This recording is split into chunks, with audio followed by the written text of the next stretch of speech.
Nagsimula sa screen, sa scroll at sa like. Nagtagpo ang landas sa mundong digital ang hype.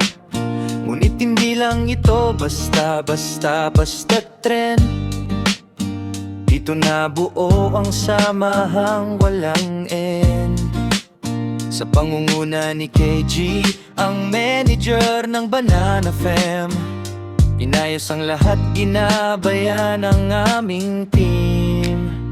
May melodiya sa bawat pagpindot ng record.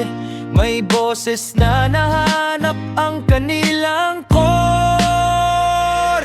Mula TikTok patungo sa tunay na pamilya, iba-ibang talento, iisang adikain ang dala. Hindi lang kami basta magkakasama sa frame. Sa puso at damdamin, iisang aming aim.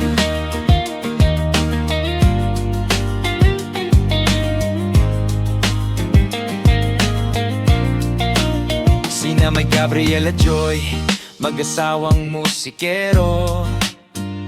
Ang harmony nyo sadyang totoo at tapat sa puso. Kasama si Marie Chico, sang tarda na hataw pa sa dance floor. Sinda na mahusay, laging nagbibigay ng more. Si Kulas na makulit, ngunit kapag bumitaw na ng kanta, ang solid na boses, lahat ay mapapanganga.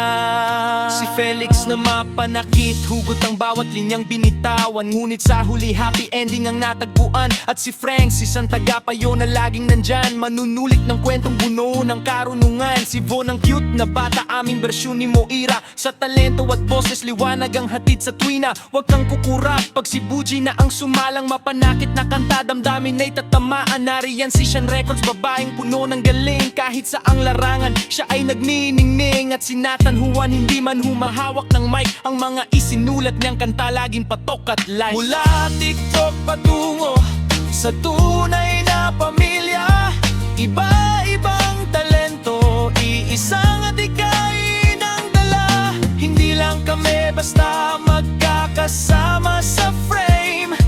Sa puso at damdamin, iisang aming aim. Banana Fam, sa tawa at sa kantahan, isang pamilyang binuo ng tadhana at sining sa harapan.